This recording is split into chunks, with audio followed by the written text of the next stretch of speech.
Hello coin lovers! Welcome back to Old Charles, your favorite channel for exploring rare and valuable coins from around the world. Today, we're diving into the history, details, and value of the United States 5-cent coin from 1987, also known as the Jefferson Nickel. Is it just worth 5 cents, or could it be worth more? Let's find out. The Jefferson Nickel has been a key part of American coinage since 1938, replacing the Buffalo nickel. Designed by Felix Schlag, the obverse of the coin features a portrait of the third U.S. President, Thomas Jefferson, while the reverse shows his famous home, Monticello, in Virginia. By 1987, the Jefferson nickel had already been in circulation for almost 50 years without major design changes. This year's nickel continued the traditional copper-nickel composition. Together, both mints produced hundreds of millions of nickels in 1987, so these coins were very common in circulation. However, condition, mint errors, and rarity of high-grade examples can change their value. In 1987, the mint produced 663 million nickels in Philadelphia, 600 million nickels in Denver. That's over 1.2 billion nickels total. Clearly, these coins are not rare in general circulation. But like we always say, the true value lies in the details, such as condition, grading, and errors. In most cases, a 1987 Jefferson nickel found in your pocket change will be worth its face value, 5 cents. That's because so many were minted. However, collectors are always looking for coins in excellent condition or with unique features. Let's break it down. Usually worth 5 cents. Can be worth 25 cents to $1 depending on grade. These can sell between $5 and $50 because collectors value nickels with sharp strikes, clean surfaces, and strong luster. So, while most nickels from 1987 are still worth just 5 cents, those in pristine condition can sell for much more. Now let's talk about what really excites coin collectors. Errors and varieties. Some 1987 nickels have been found with minting mistakes, and these can bring higher values. Common errors include if part of the design is missing because the coin was not aligned correctly during striking. Value can range from $10 to over $100 depending on how far off it is. Coins showing doubling on the lettering or date can sell for $25 to several $100s if dramatic. When part of the coin's edge is cut off during production, values range from $20 to $75. So if you have a 1987 Jefferson nickel, check carefully. It could be hiding an error that boosts its value. Condition is one of the most important factors in coin collecting. Let's quickly walk through what grading means for the 1987 nickel. Heavy wear, design is flat. Worth face value. Moderate wear, details still visible. Still worth 5 cents.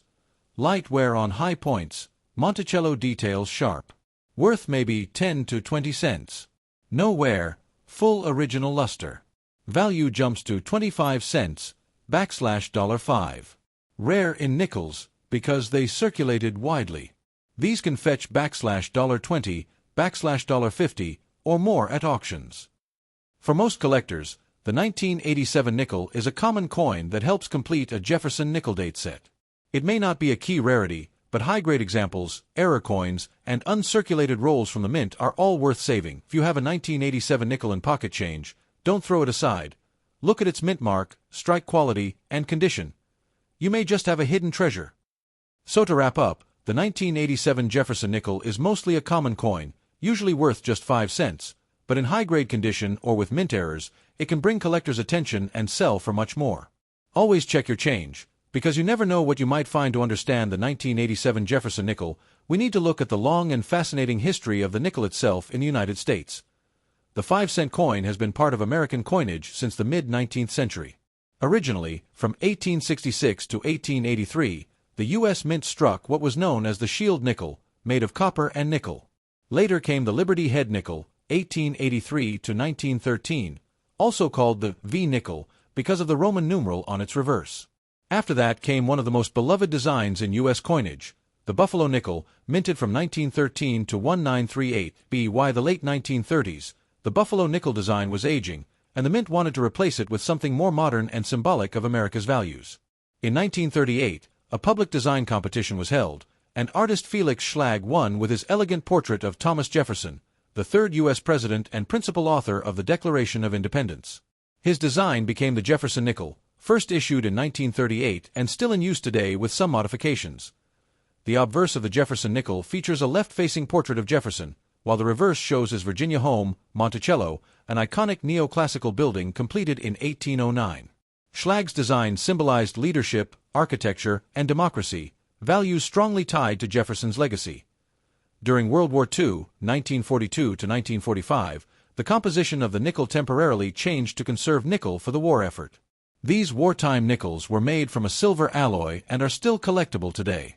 After the war, the mint returned to the familiar copper-nickel composition we know today. By the 1980s, the Jefferson nickel had already been in circulation for nearly half a century. Unlike the Lincoln cent, which underwent several reverse design changes, the Jefferson nickel stayed remarkably consistent. The only noticeable differences from year to year were the date, mint marks, and sometimes slight variations in strike quality. Now, let's zoom into 1987. This year's nickel belongs to the later era of Schlag's original design. The mint produced enormous numbers of nickels to meet circulation demands, over 1.2 billion pieces. These were struck at the Philadelphia Mint, no mint mark, and the Denver Mint, D mint mark. Economically, the 1980s were a time of recovery in the United States, with rising consumer activity and heavy use of coins in daily transactions. The nickel was essential for vending machines, payphones, parking meters, and everyday commerce. While today digital payments dominate, in 1987 nickels played a crucial role in small cash purchases. It's also worth noting that by 1987, collectors had begun to appreciate Jefferson nickels in high grades. Earlier nickels from the 1930s, 1940s, and 1950s were already becoming collectible, and so uncirculated rolls of later dates like 1987 were often saved by hobbyists. The Jefferson nickel design remained unchanged from 1938 until 2004, when the U.S. Mint finally introduced new reverse designs for the Westward Journey series, honoring the Lewis and Clark expedition. But in 1987, the coin still carried the full traditional Schlag design, making it part of the long uninterrupted run of classic Jefferson nickels. In short, the 1987 Jefferson nickel is not just a small coin, it's part of a story stretching from America's early coinage, through the Buffalo nickel, into nearly 50 years of Schlag's design, and eventually leading into the 21st century redesigns. It reflects a period when the nickel was still heavily used in commerce, and while common in mintage, it remains a nostalgic piece of U.S. coin history. When we talk about the value of the 1987 Jefferson nickel, one of the most important factors is its condition. Coins are graded based on their state of preservation, and the difference between a heavily worn coin and a perfectly preserved one can mean the difference between just 5 cents and tens of dollars. Let's go through the grading scale and explain what each condition means for the 1987 nickel. Most 1987 nickels you find today will be in circulated condition, meaning they've been used in everyday transactions for decades. These coins often show signs of wear, scratches, dirt, or dull surfaces. These grades are much more desirable because they still show most of the coin's original detail. Extremely fine, EF, 40*** light wear only on the highest points of Jefferson's cheek and Monticello's dome. Most details remain sharp. Value, 20 to 50 cents, about uncirculated, -50 Australian dollars to -58 Australian dollars ***, almost no wear, but a few small rub marks. The coin may still have some luster. These can be worth 50 cents to $1. Now we get into the most exciting grades, uncirculated coins, also called mint state, MS. These coins never entered circulation, so they show no signs of where coins may have bag marks or dull luster but are still uncirculated. Worth around $1 to $2 sharper strikes, better luster, only minor marks. Value can range from $2 to $5, very few marks, bright luster, strong details in Jefferson's portrait and Monticello. Collectors love these, and they can bring $10 to $20, extremely sharp, nearly perfect coins. These are scarce for modern nickels because they were mass-produced.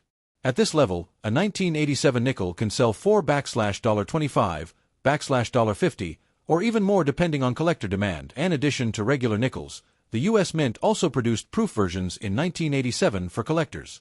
Proof coins are struck with polished dies on specially prepared planchets, giving them a mirror-like finish. They were not made for circulation but sold in sets directly from the mint. Proof 1987 nickels in perfect condition can fetch $5 to $15, depending on the grade. A flawless PR-70 example can be more desirable to specialized collectors. Apart from the numerical grade, There are a few special condition factors that can make a coin stand out. Collectors highly value nickels where the steps of Monticello on the reverse are fully visible and sharply struck. A 1987 nickel with full steps in high grade can be worth significantly more, sometimes $50 plus. Some nickels develop attractive rainbow or golden colors from natural oxidation. Collectors sometimes pay a premium for beautifully toned coins. Coins with strong original shine are worth more than those with dull or spotted surfaces. When we talk about the condition of the 1987 Jefferson nickel, remember this. Most are still only worth 5 cents if heavily circulated, but as the grade improves, so does the value. High-grade mint state examples, proof coins, or full steps nickels can all sell for much more to collectors. That's why it's so important to check the details carefully before assuming your coin is common pocket change.